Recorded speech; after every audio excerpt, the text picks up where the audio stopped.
The controller told us that these objects had been observed for over 2 weeks, coming down from over 80,000 feet, rapidly descending to 20,000 feet, hanging out for hours, and then going straight back up. For those who don't realize, above 80,000 feet is space.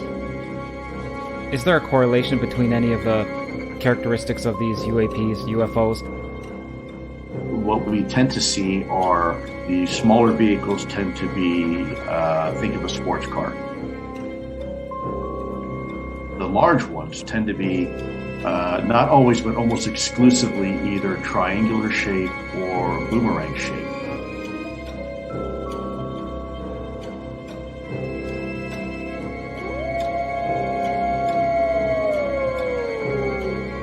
Werewolves?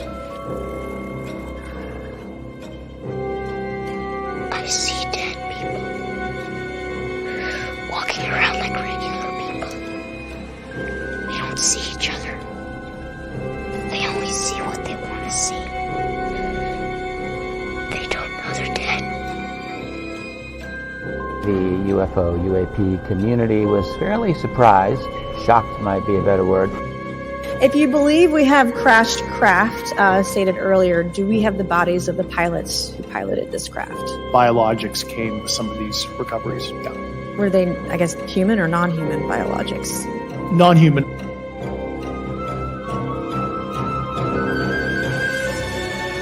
Do you think there is life on other planets? Well, I'm not quite sure, but I suppose there would be.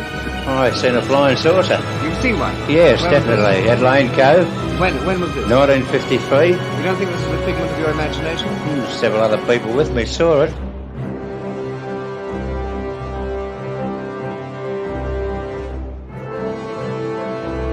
I'm not believing that all that's with me.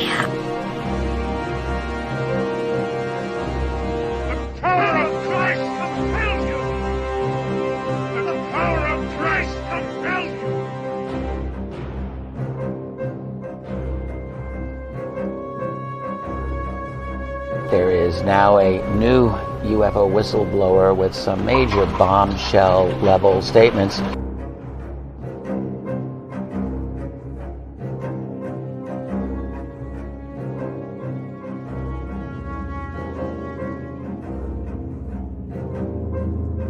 There is very compelling evidence that we may not be alone.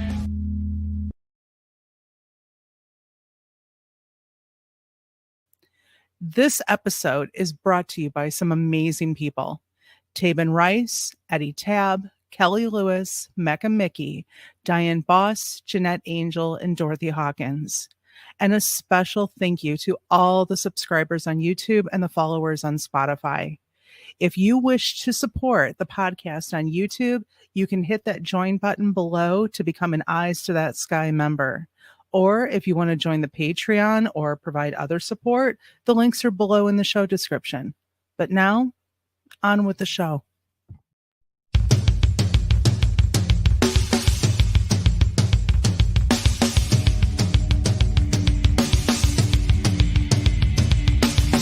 Welcome to the Michigan UFO Sightings and Paranormal Encounters podcast, where we explore the unexplained and mysterious phenomena that have occurred throughout the state of Michigan and beyond.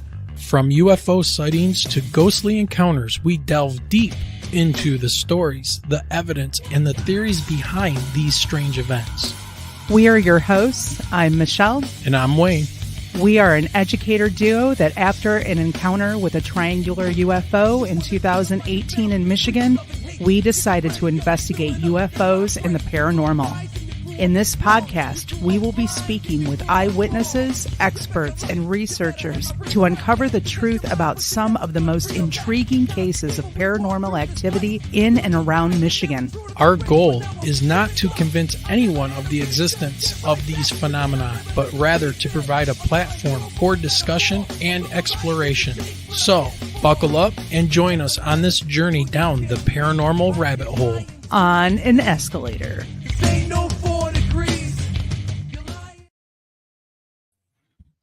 All right. Hello, everyone, and welcome to the show. It is a very, very special show tonight. Are you ready? Here she comes, the birthday girl. But boom, There she is. Hey. It's nifty to be 50, isn't it, Michelle? It is nifty to be 50. Hey, look in there. I've got, I think, possibly one of my students. Nice, nice. So, welcome everybody. We are coming to you from southeastern Michigan, within the shadow of the great Motor City, Detroit, Michigan. And we are down in the bunker tonight. I'm almost under the bunker considering how sick I've been lately.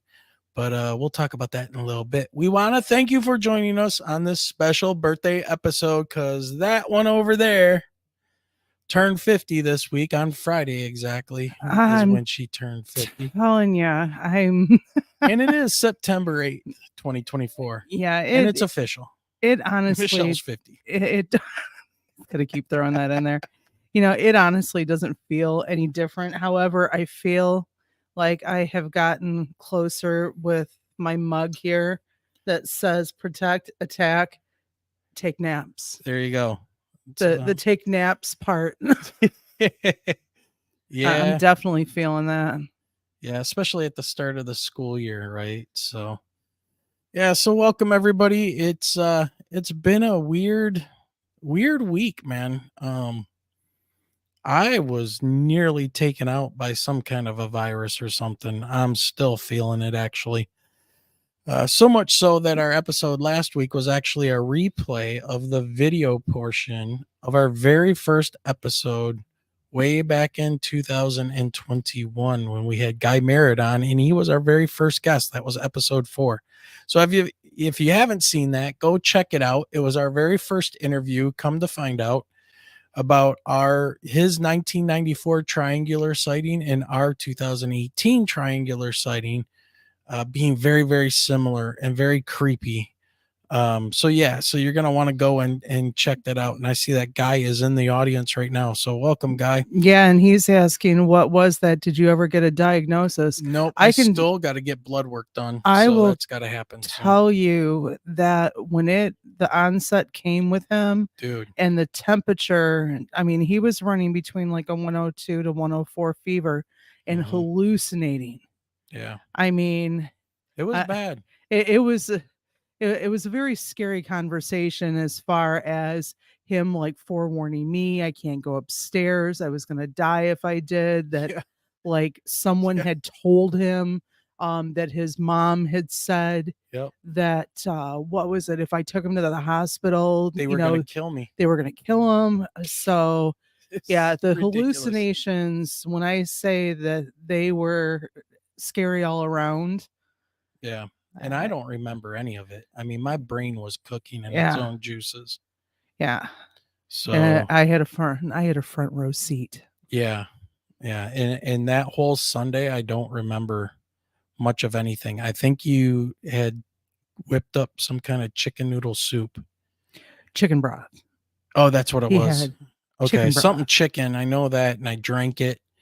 And then I think I stayed up for a little bit and then I just went back to sleep. And Monday when I woke up, my fever was down to about 101 to 100. It was 100 when I got up, and it broke about 4:30 in the morning because I woke up and I actually felt hot instead of cold. And I was shivering so bad I actually cracked a couple of fillings in my teeth. I mean, it's not good. Here's what I can say. I cannot type as fast as the birthday wishes are coming in. So I want to thank everyone in chat for the birthday wishes. So you know what? Why don't we go out of order here? And why don't we just go ahead and by the way, everybody, there's a poll for you guys to take. Have you read Lou Elizondo's book Imminent? And it's imminent inside the Pentagon's hunt for UFOs. I am personally about 4 hours into it right now, 3.5 hours, something like that. So I'm listening to it on audiobooks. But Michelle, why don't you go ahead and start saying hi to people? Oh, wow. Where do I start? I'm scrolling. Well, we got to say hello to Dorothy Hawkins, who was one of the first who joined tonight. Yep. So we've got Dorothy, we've got Marcel Gufonian, we've got Ghost Dragons in the house, Intergalactic Angler. We've got Guy Merritt. I was scrolling through the list. Okay. We've got Aaron's Energy here tonight.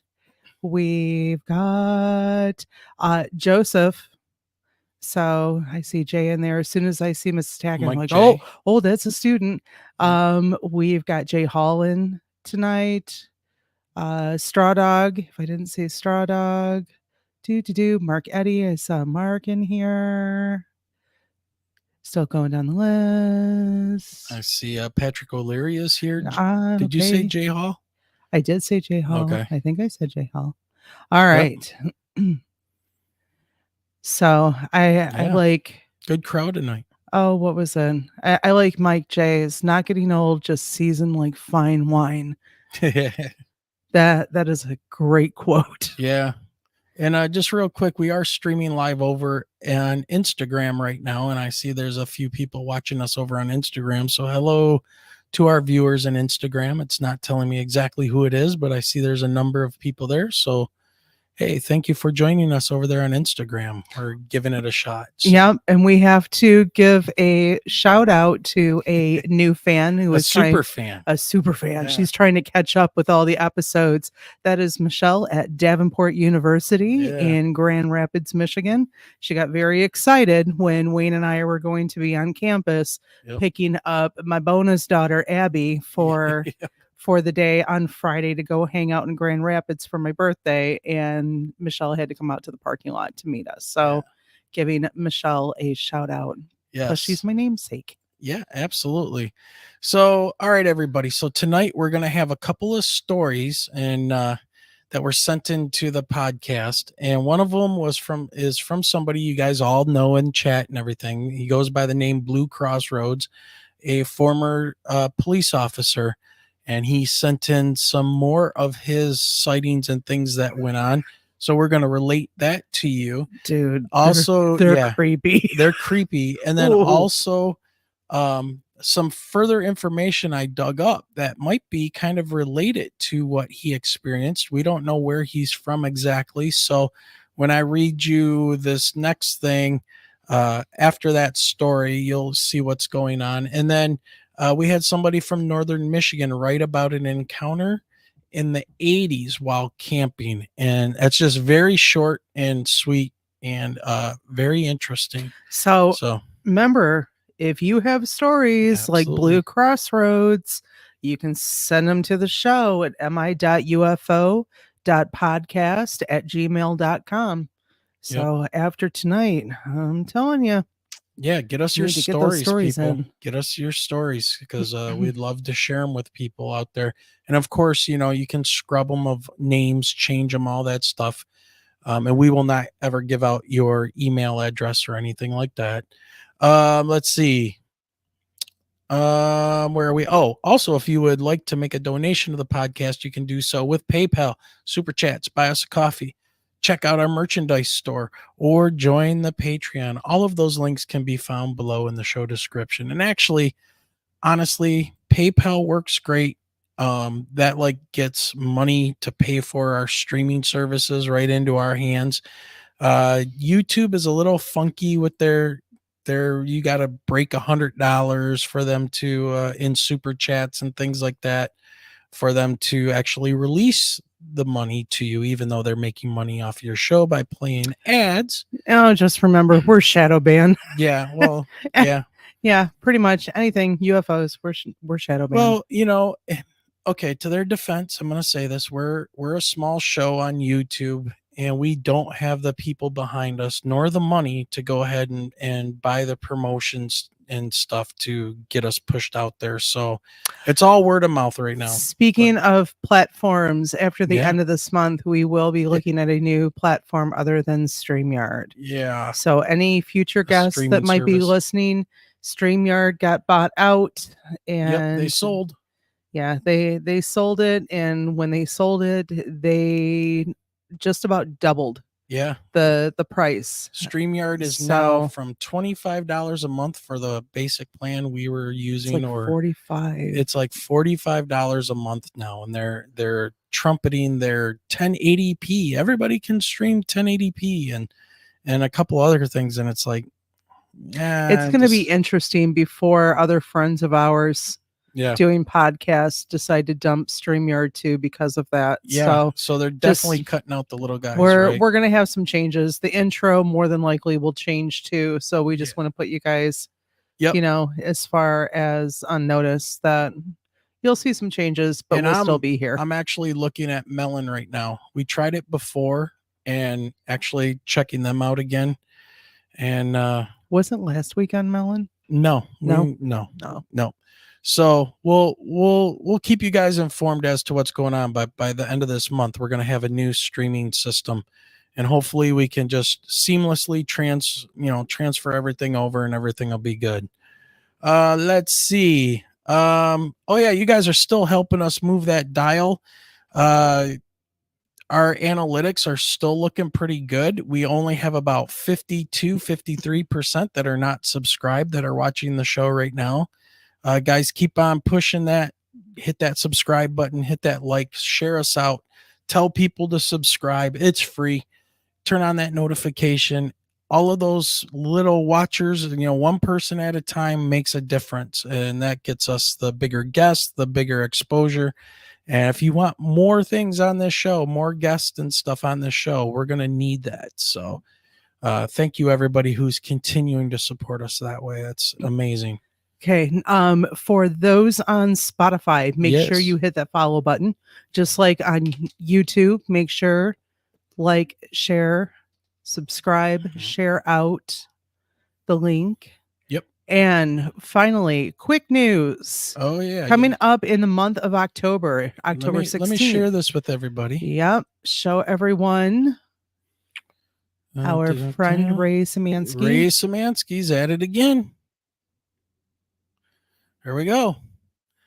If you are in Michigan and you're in Taylor, here you go. October 16th from 6 p.m. to 7:30. Ray is going to be doing his famous live presentation at the Taylor Library. The Taylor Library is located on Party Road. That's Pardee Road in Taylor, Michigan, 48180. It's limited to 50 seats, and Michelle and I are taking 2 of them. Yeah, So, we got in. So you guys got to sign up fast if you want this. I don't know if they'll be able to add more seats, but this is going to be great. He was just recently at Dexter and filled it. Yeah, and filled it, and they added seats, and he still filled it, and it was only standing room only. So, yeah. So, guys, this is great, and Ray will be on the show in October. I don't remember the exact date, but we're working that out. And yeah, so there you go. So make sure you guys, if you're in Michigan, you're close to Taylor, man, come on out. That is a Wednesday night. Am I right? Yeah, Wednesday night. Yes. October 16th, 6 p.m. to 7:30. So it's an awesome show. Aaron, thank you so much for look at that. Yay. For the donation tonight. Yeah. Awesome. Appreciate well done. you. Aaron's energy with I just $5 flipped super from chat. one screen back to the next, Yeah. and I see the green. Aaron's been here color. a long time. Oh, too. Aaron's been with us. She's been with us for a while. Absolutely. Oh, wait a minute. I forgot. It's on my notes here. Ray said that he is bringing plenty of his books to sell and autograph. They're going to be $15 each or $40 for the complete trilogy. That is a great buy. I've got the first one here of Swamp Gas My Ass. So I'm probably going to pick up the other 2 while I'm there as well and have them sign this one. So yeah, everybody, make sure you're there for that. Oh, Mike J said maybe do a story on the Salem witch trials. Oh, I loved. He's in my head right now. I loved studying the Salem witch trials in high school. I remember, what was that? One of the movies that they had us watch was 3 Sovereigns for Sarah. I don't know if anybody out there has ever seen that or remembered it. I mean, it's an older film, but I remember watching that during the time when we were doing some of the readings on the Salem witch trials in one of my accelerated ELA classes at the time want to say that was around 10th or 11th grade. Yeah, probably. Sounds So- about right. That's when you start getting into that risky kind of stuff, talking about witches and the darker stories in school. Well, and it's like, I would love to go to Salem, but, I know that they've kind of built up the town to make it more commercialized. Yeah. Well, also too, because of, what is the movie? Speaking of movies tonight, what is the movie? The three sisters. Come on, guys in chat, help me out. Witchcraft? Hocus Pocus. Hocus Pocus. Yeah, because they centered around even like the Hocus Pocus house there as well, and it's like, Oh, look at that. Ghost Dragon, you are a dog, sir. You are a dog. Ghost Dragon just sent us a $15 PayPal. oh, thank you. Ghost Dragon, you are the man, sir. Thank you very much. We really appreciate that. Wow. Yeah. Well done. So, guy asked Salem, Massachusetts. Absolutely. Or New Hampshire. Or is it? No, there's Salem, New Hampshire, and there's. But Salem, Massachusetts is the Salem witch trials. Yeah. Salem that. Well, you know who we have to get then, right? And I was just thinking this today. We gotta get Gemma back in here. Well, we had already talked about bringing Gemma back on. I know. We need her back on for Sam Hain Halloween. So, but yeah, and Mike J said in chat too, same thing, that it's been commercialized. Oh, of course. Yeah, Salem a lot, but Let's see. eventually say I here? will get there. Salem, Massachusetts. I went to the witch house when I was 12. Yeah. Yep. So that's one of these days. Yeah. That'll be one of our East Coast trips. It We're getting ready next summer to start venturing away from our west side of the US trips and start doing some East Coast ventures. And I think I should probably mention a little something that'll help keep me motivated, especially when I get I don't know. I just read Guy's message. Don't even. It Oh, distracted Lord. me. One of those bathroom emergencies. So yeah, when the toilet paper runs Oopsie. out, and Run into the store, dear. that's Run our into the store. that's our manly duty as husbands, that when the wife shrieks and screams for toilet paper, we are on it, and there's no denying. Sometimes I just love to respond to chat. Intergalactic, you were in my head because the worm from Labyrinth, my coworker bestie Gwyneth got me almost like a ceramic figurine that she had ordered of the worm. So that is cool. And she got me a really cool Ludo and one of the door knockers, the one where he's got like the knocker part in his ears. So yeah, my coworkers and the staff at the school that I work at, they were really good to me on Thursday because they knew I was taking Friday off. When I say that we ate cake for lunch, I am not kidding you. We had like a little mini party in my room. Yep. Hey, look at this. Hold the horses. Hold on. Stop the presses. Dorothy Hodkins sending to PayPal $5.55. Hey, that magical number. Look at that. Thank you, Dorothy. That's amazing. We really appreciate you. Once again, our moderator, Dorothy Hodkins, thank you very much. You are awesome. We appreciate it. All right, Michelle, we've got some news that we need to share before we get into some of these stories. What do you think? Or wait a minute, or do you want to do our movie reviews? We can do the movie reviews later on. For anyone who has seen the latest Deadpool or Beetlejuice, stick around after Communication Corner, because we will gladly chat with the folks in chat about the two latest films. I mean, I guess we could talk about Twisters too. We didn't put that one in there. So, by the way, people in chat and people that are listening to this, make sure if you've got guest suggestions, you think there's somebody you want us to research really quickly and try to get on the show, especially if we're talking about Samhain, Sam Hain, but Samhain, or holiday or Halloween stories, creepy paranormal stuff, email us. Send them to us through email. When we're sitting here doing this, it's hard for us to track chat and get people's names down and things. So definitely email us. I'm going to put the email up in a banner here real quick so you guys can see it. mi.ufo.podcast@gmail.com. And we will happily entertain your suggestions for guests. Absolutely. We're teachers and we have to sleep and deal with a lot of stuff all the time. So it's hard until it would be nice to be able to do this full time. But hold on. Here's some quick news. You guys ready? You ready? I'm going to start writing a book about our experience. I'm going to try to get it out there. And it's going to take a while to get it going, but I've got to start. I've got things arranged in my head. And so there will be a book that documents me and Michelle's travels through this and where we're at now.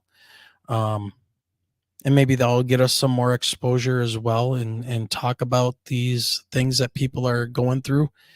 And if you remember with the last show with Gemma, yeah, we had talked about this. Yep. So it's going to be a thing. Yep. So we are going to go ahead and put the we're putting creative it out there. juices out there to get a book put together. All right, everybody, we're going to go ahead and we're going to switch and we're going to do something we haven't done in a while. Here we go. Check this out.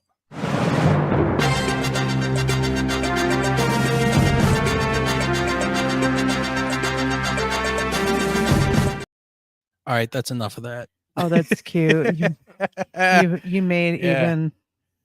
All right, you guys ready for this news article? This is very interesting. It just came out yesterday. So let me go ahead and share this with you. Oh, getting into Newsweek. Yep, here we go. All right, let me turn that banner off. Okay, here we go. Donald Trump's ex-national security advisor on UFO reports. Inexplicable. Interesting. And I know he was questioned about UFOs during an interview the other day, and he said he wants to release everything. Okay, so here's the deal. They tried to kill Trump once. Okay. No, they missed. Something happened. Bobby Kennedy joins. Now you got a Kennedy on your team. You're really pushing your luck. Now he's saying he's going to release Kennedy assassination information and UFO stuff. He's not going to become president. They will not allow him to become president with that. Yeah, definitely. We know that for a fact. So anyways, this is U.S. News, September 7th. Former National Security Advisor Herbert Raymond McAllister, who served under Donald Trump, has weighed in on unidentified flying objects, calling some phenomenon inexplicable. McMaster made the remarks on Friday during an episode of Real Time with Bill Maher after the host asked about the existence of extraterrestrial life on Earth. Be careful, people out there. Don't get caught up in extraterrestrial life. Okay? That's not the right question to ask, but let's keep going. Years ago, when there were UFO sightings, it was some farmer in the middle of nowhere. Now it's Navy personnel, Bill Maher said. Maher added that if aliens existed, the president would have been informed when entering office. Quote, Trump was president.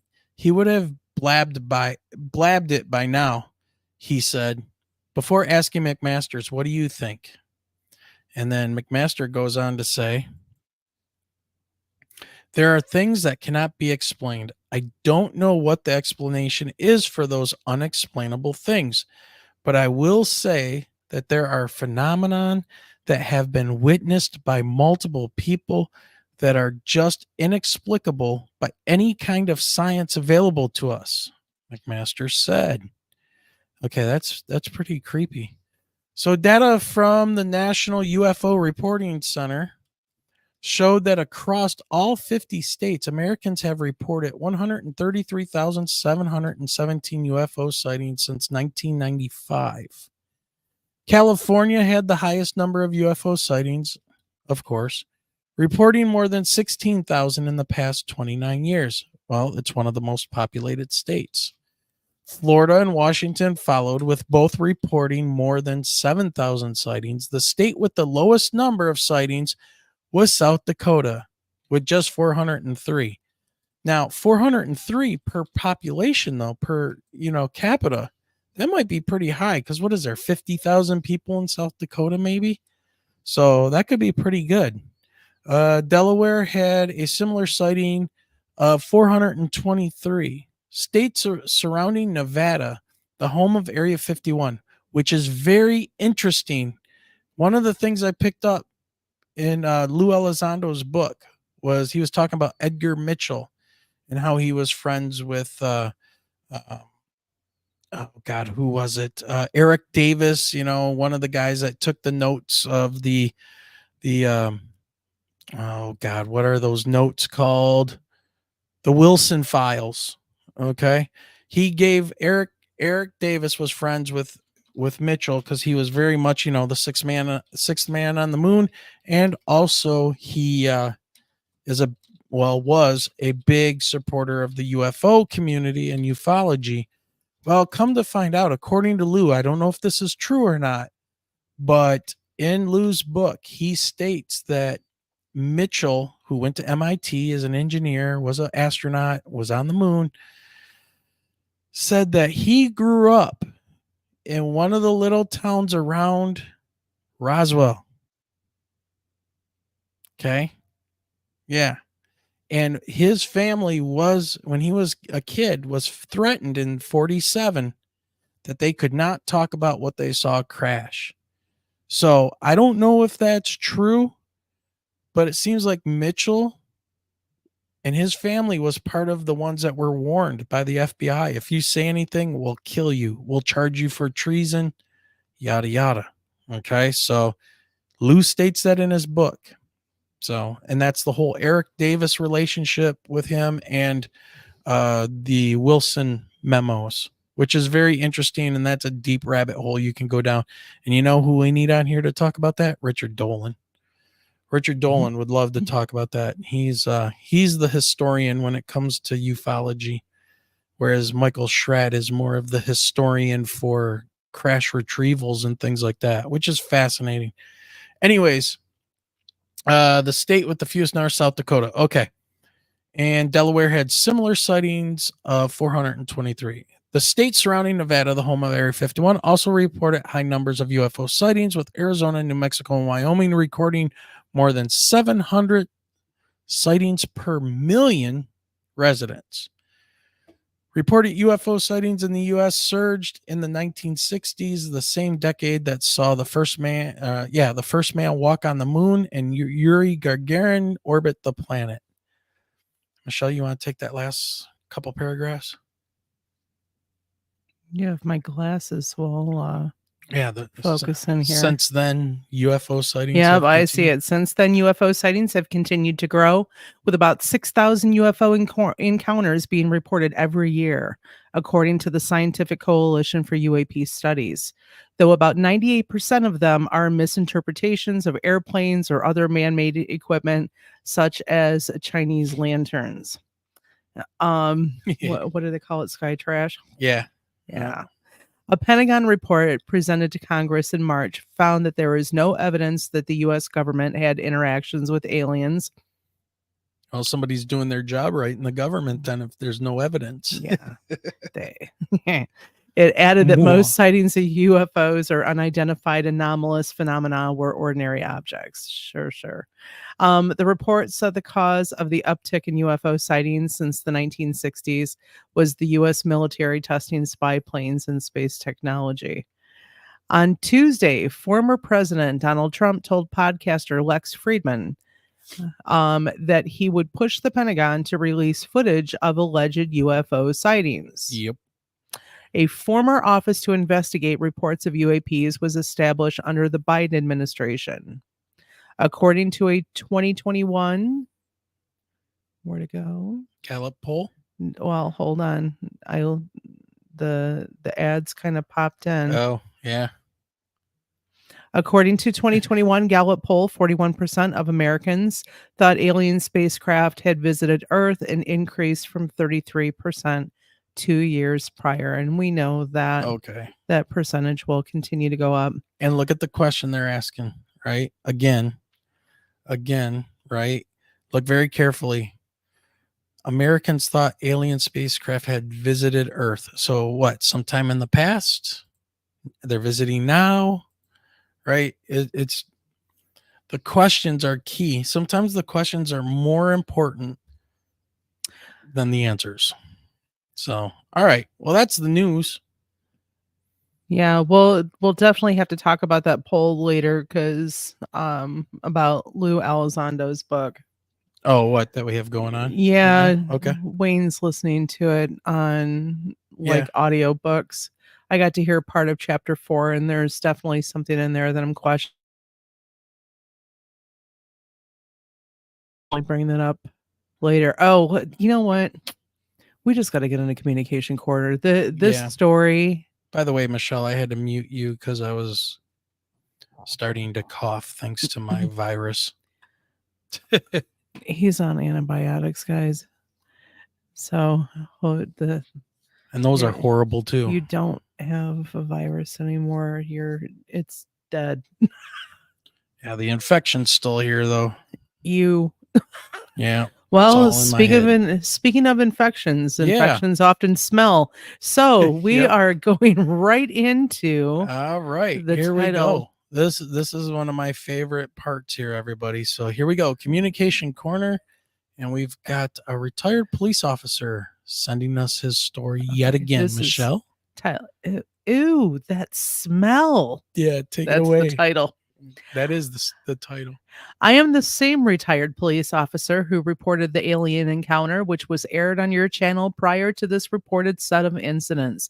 This was on Listener Communications Volume 2, a bonus episode that aired on October 15th of 2023 that we did for those who want to go back and listen to the other story.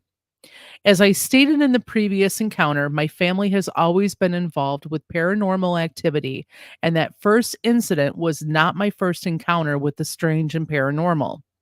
There have been a few others. This encounter takes place on 4 separate occasions, twice as a teenager in my city of birth, and then twice as an adult in another city and while on duty as a patrol officer. However, all are related by a very pungent, distinct odor. As I stated in my last story, due to my career, which was in law enforcement, my career was somewhat different than the day-to-day police officer and evolved in some very specialized areas requiring highly advanced knowledge and training. This has caused me to gain specific knowledge and required at sometimes disclosure and security clearance requirements, which even until this day are in effect for certain aspects of involvement in some capacities of my prior career. Therefore, due to this, as well as how it may affect others still working within this realm, I must be vague about true identities, locations, and some things I can't as of yet discuss openly, hence the obvious redaction of names, locations, and exact dates. My first encounter with this was back in 1977. I was in my teens and living in my city of birth. My brother and sister had moved out of the house by then, and it was just me and mom and dad. Other odd and paranormal events have happened previous to this and also after this, but none of them were anywhere as intense or frightening, at least to me. Like most teens, I had stayed up late into the night, and my parents had long ago turned in for the night in their bedroom, which was on the complete opposite side of the house. It was very quiet, and I was just drifting to sleep when I could hear what seemed to be a booming or low vibration pounding. It sounded like it was very distant and perhaps coming from a block or two away. However, that did not last long. Even back when I was very much into music and of all things played drums, to me, that's what it sounded like. It was precisely rhythmic and sounded like someone steadily playing a kick or bass drum. The boom, boom, boom, boom. It was getting louder and louder. I thought it was possibly a car and someone had the tunes cranked up, but all I heard was that boom, boom, boom, boom.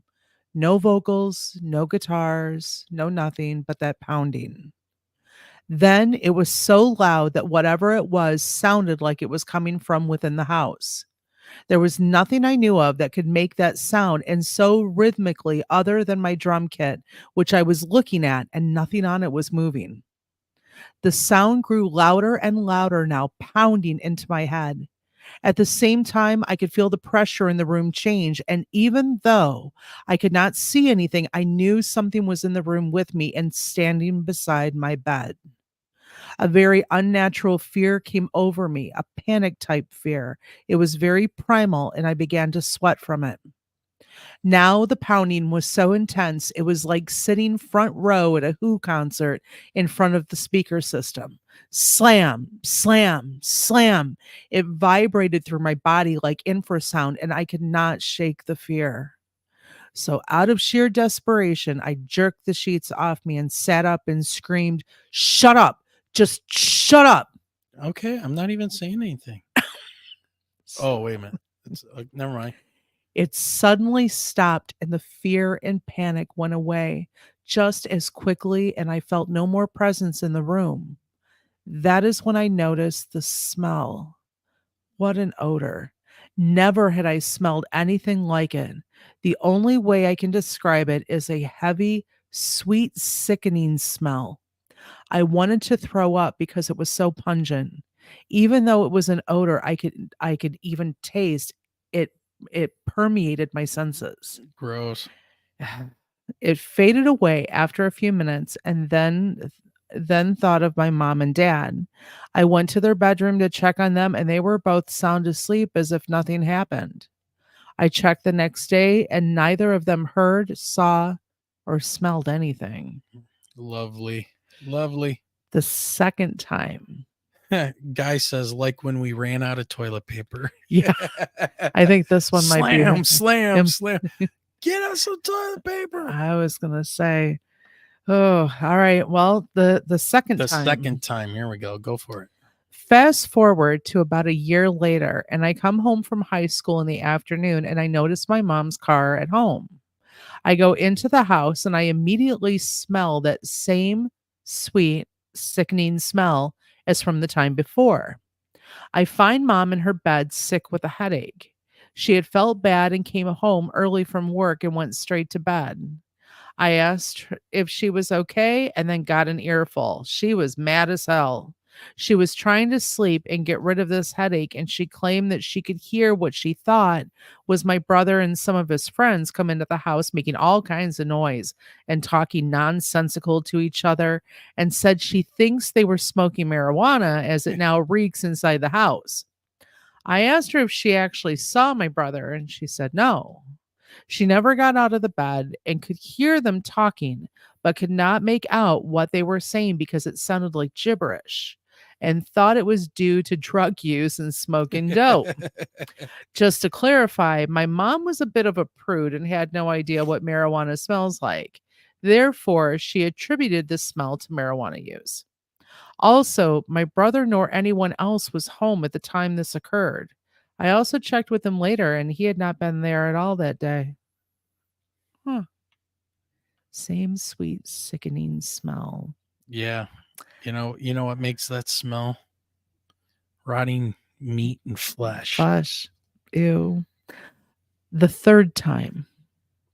Fast forward to 1991, and I am now an adult, a police officer, and on patrol in another major city different from the one I was born in. Assigned to a specialized uniform patrol unit concentrating on high crime areas in an economically depressed area. Assigned to a two-man patrol unit, my partner and I were patrolling an area that has had a rash of nighttime armed robberies from convenience stores, and we're checking the area behind one of them close to the downtown area. We were on a street behind the convenience store with no lighting. This would be a perfect place to park a getaway car. close enough to get in and out of the store without anyone spotting the getaway, as this street was littered with unlit vacant lots and warehouses. I was driving and my partner was riding shotgun. I was cruising down the road at about 5 miles per hour so we could see all the good hiding spots for the robbers. As we cruised by an open grass field, our headlights reveal a person standing in the dark about 5 to 7 feet away from the road. This is not uncommon here, as there are homeless and drug addicts traversing this area to get to the nearby housing projects for various nefarious reasons. However, this guy looked like he was just standing there waiting on a ride or on a bus or something. As we got closer to just feet away, we could see he was wearing what looked like a black dress type coat with long split tails in the back, a white shirt that looked yellowed and aged as if it was 100 years old, and black pants. He was wearing a black hat that resembled one of those top hats that undertakers wore back in the 1800s. The skin on his face was ash gray, and the skin looked more mummified and just covered his skull. Yeah, I'm good, man. But the most frightening thing was he had no eyes. None. Yeah, that's Just- normal. Just two solid black holes where eyes should be. Great.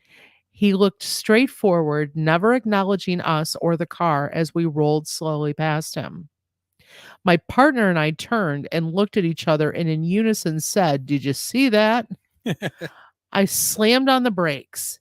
The speed I was going should have put him right at the rear bumper of our car. We both jumped out of the car and turned back to the rear, and nothing. He was gone. Vanished in an open field that's both behind him and in front of him. The nearest structure was the back of the store, which was 300 yards away. Even if this was a prankster, no one could have run that fast so as not to be seen. Especially with no eyes, right? Uh, You're not going to run anywhere if you don't have eyes. Sorry. I hate stories like this, man. It just...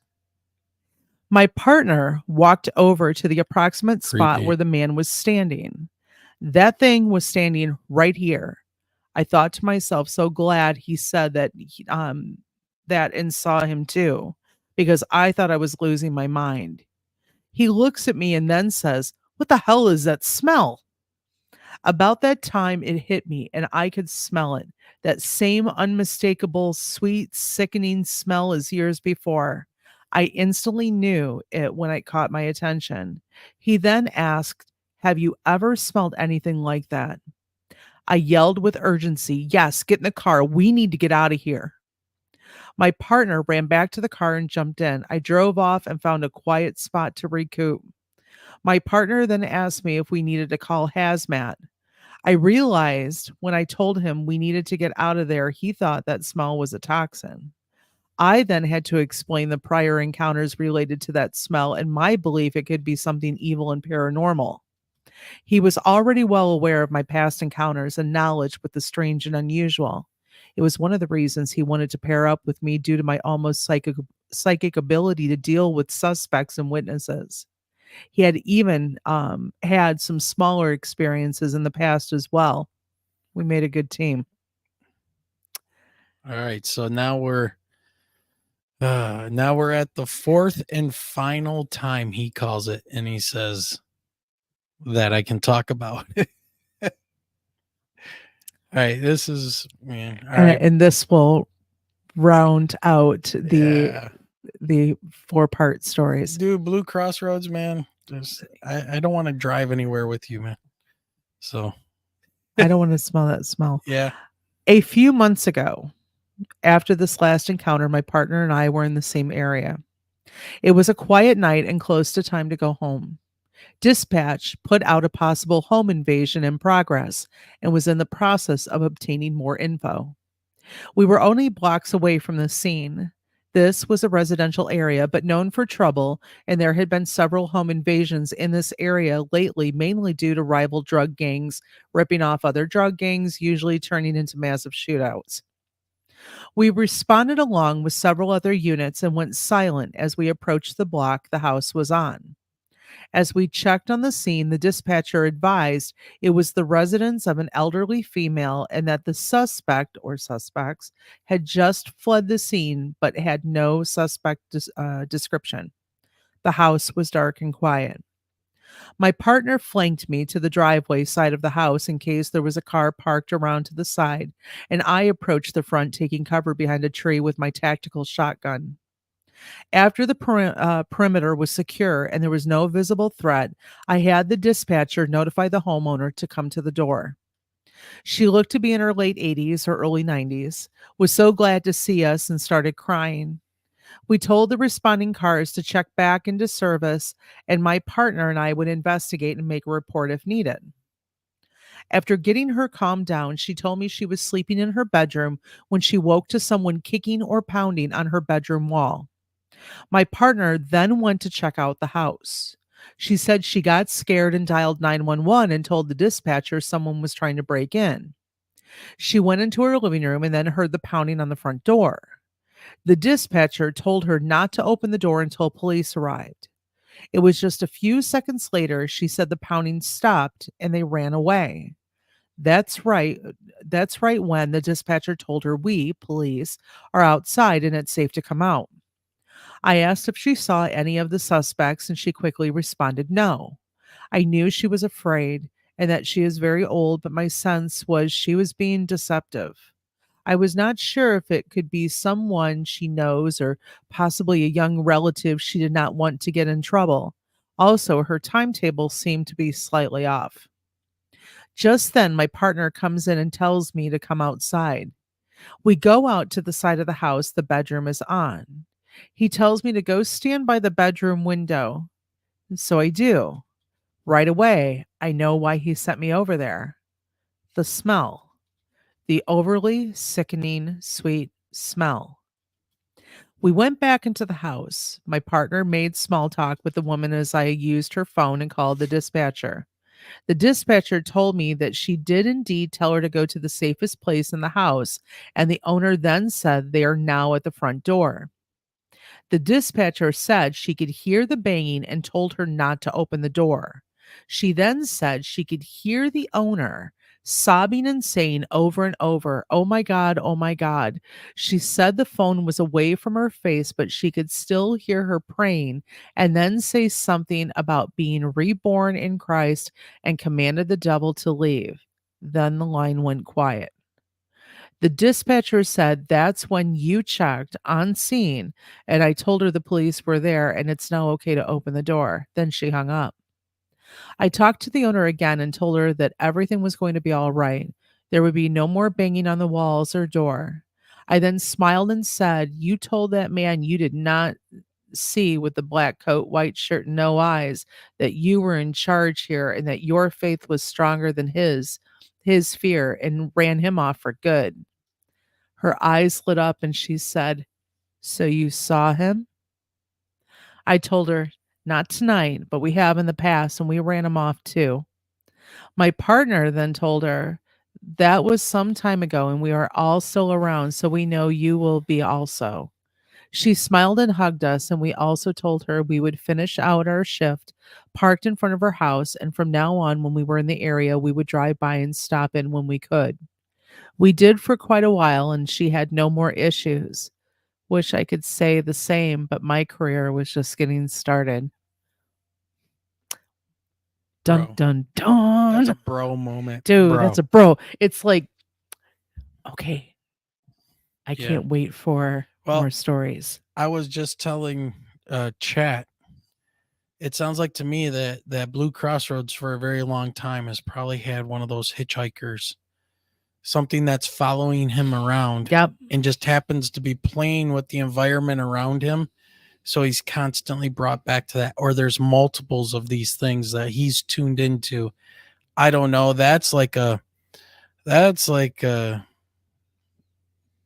Gemma thing right there, man. Maybe she would know, but Dude, yeah. if it's the same one, but here's the thing. It's like when she said, "So you saw him too?" Right. It's like,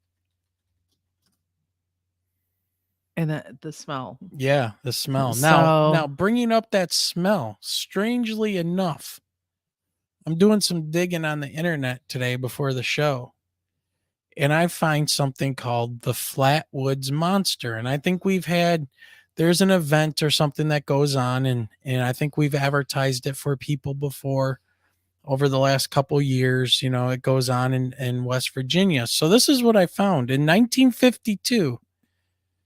Now this is bizarre. And after I read that story, and Michelle and I read it earlier, this showed up. In 1952, a small town in West Virginia became the focus of one of the most famous UFO sightings in the U.S. history. Local residents reported seeing a strange object in the sky, which led them to encounter what they later described as a terrifying creature with glowing eyes and a spade-shaped head, which came to be known as the Flatwoods Monster. The eyewitnesses were so convinced of the creature's otherworldly origin that the sighting made headlines nationwide. Now, I've only heard this just a little bit. All right. To this day, people debate whether it was an alien visitor, a cryptid, or something else entirely. So that's kind of the background about the Flatwoods Monster. What else did I find? Well, I found an eyewitness account by a person named Kathleen May. Listen to this. This is messed up. Oh, Dorothy says the Project Blue Book TV series featured this one. Oh, okay, cool. See, I don't watch TV. I've never seen that show. So, like I said, you know, we've heard of the flat. Yeah. So we've heard of the Flatwoods Monster because of just the podcast, but not like this is something we followed a lot. But So there was one part of it that just made a connection to. Here we go. So this is Kathleen May, a local resident of Flatwoods, West Virginia. She was one of the key witnesses of the Flatwoods Monster sighting in 1952. On the evening of September 12th, so this is, you know, the anniversary is coming up here, she and several local boys saw a bright object streak across the sky and crash into a nearby hill. Curious, they went to investigate and were met with a bizarre creature. Kathleen describes the entity as a tall, humanoid figure with glowing orange eyes, a blood red face, and a head shaped like a spade. The creature emitted a hissing sound and a foul odor that made the group feel sick. In an interview later, Kathleen stated it was like nothing I've ever seen before, not human, not animal. It was something else entirely.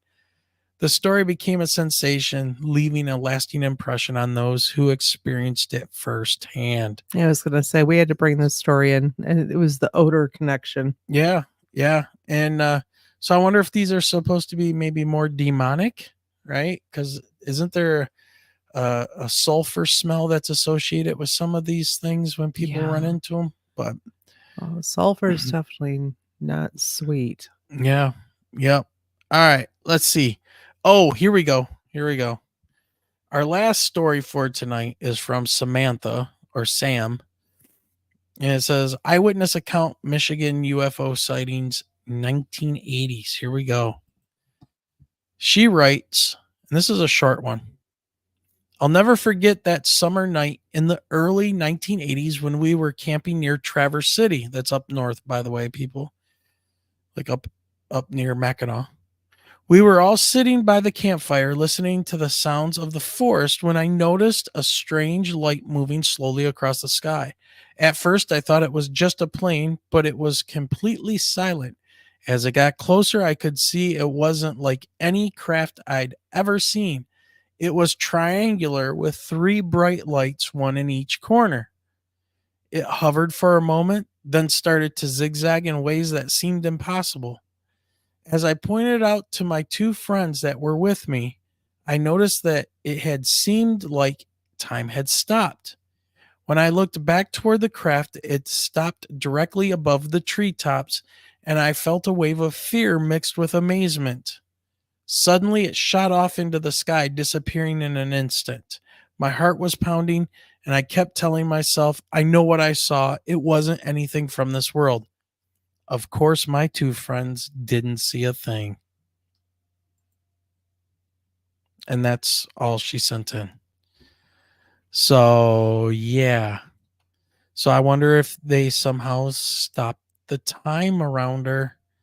And so the people around her with her didn't notice anything because they were on a totally different time zone, you know? So anyways, thought that was interesting. All right, Michelle, before we get out of here, I was gonna say we're gonna wrap up the show tonight with, I feel like Siskel and Ebert here, or movie. What is it? Movie reviews. Waldorf. Yeah, it's your birthday, by the way. So you have to talk about movies. You talk about movies if you want. All right. What was it? The first one that we saw this summer? We saw Twisters. We saw Twisters, and by the way, everybody, make sure you hit that poll up above there. We're at 23 votes. Would I recommend seeing it? Yes. If you think that you're going to make a connection to the first Twister movie from back in the early 90s? No. Yeah, no. So no Helen Hunt, completely new. The cinematography is kind of cool. I mean, what did we see it for? It was almost like one of those $2 shows. Yeah, something like that. We wanted to see it before it left the theaters because it had been there quite a bit. But before school started, I had said that I have to see Deadpool. So, and I have not missed a Deadpool movie, nor have I missed an X-Men movie, or anything pertaining to Wolverine or Logan. So Deadpool did not disappoint. Deadpool was funny as hell. So highly recommend.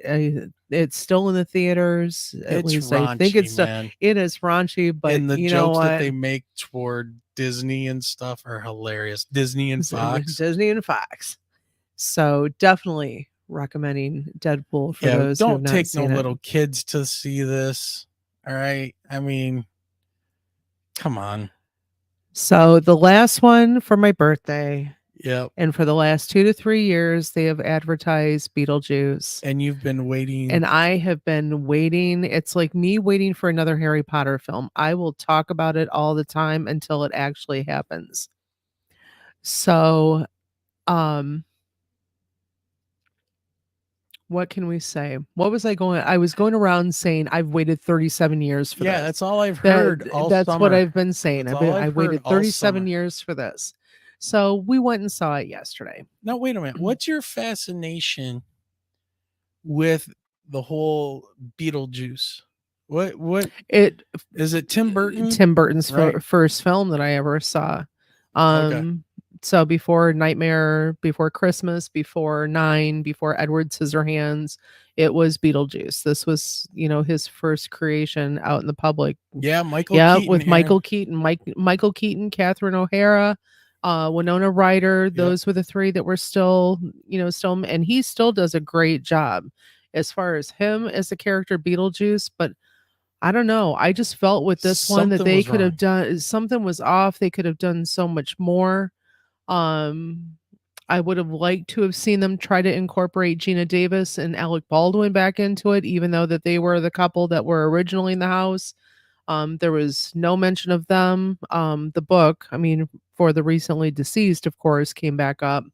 And then there's the issue with the father, Jeffrey Jones. Yeah, wasn't that around the same time where the Jared from Subway stuff was going on? 2003 is the Jeffrey Jones child pornography thing. So whoa, don't get us canceled. I don't. You can't say that child and word. Yeah.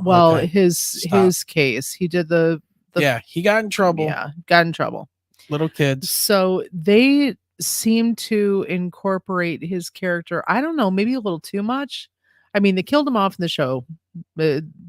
Sorry if I'm like, it's like not a spoiler alert, but you knew they weren't bringing that guy back. He wasn't going to come back, but I don't know. It was missing something. It was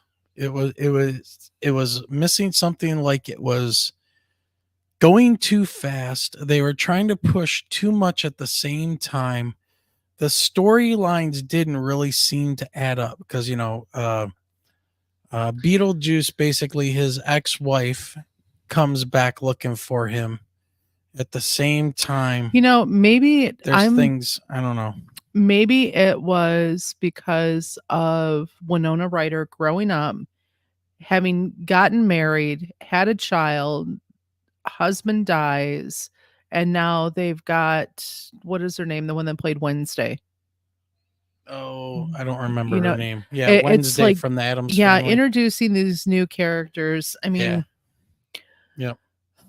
We'll see. It definitely they left the opening for another one. Yeah, right here. The time is different. Yeah, Aaron, Sometimes you shouldn't mess with a classic. Absolutely. Like The Crow. How dare they? Oh. How dare they?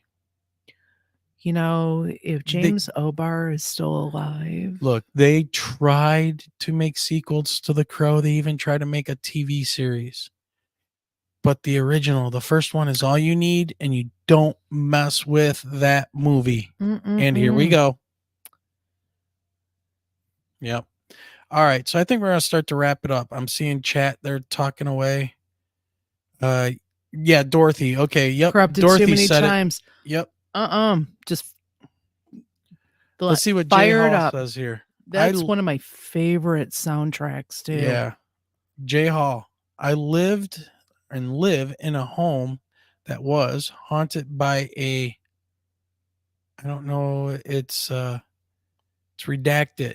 I think it's supposed to be a demon that wanted to destroy my family and especially get my 3 children.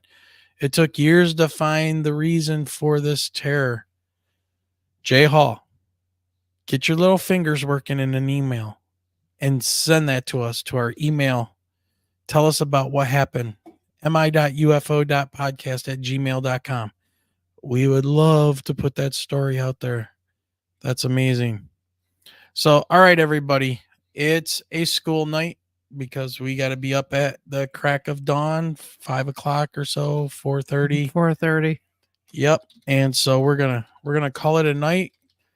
It's Michelle's birthday. Thank you, everybody, for the super chats. Right, Aaron's Energy, $5 super thank you, chat. everyone. Thank you. We had the PayPal.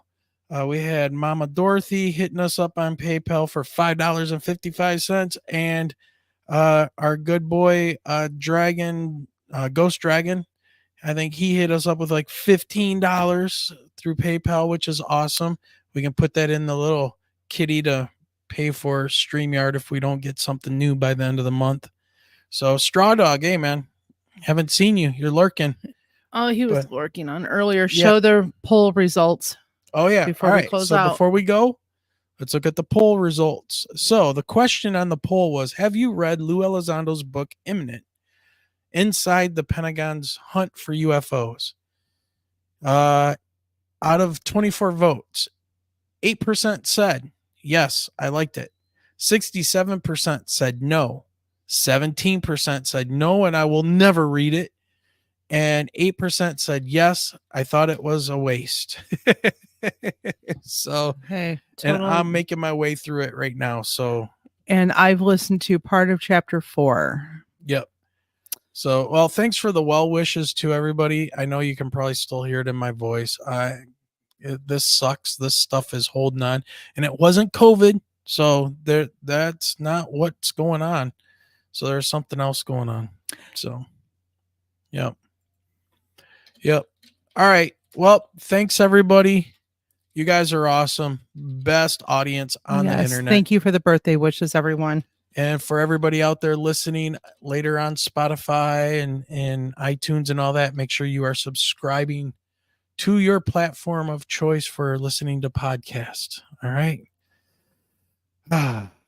Okay. I think my voice is about ready to give out.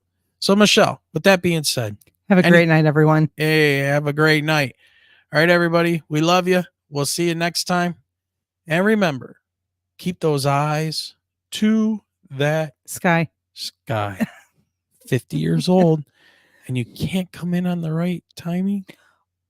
Wow.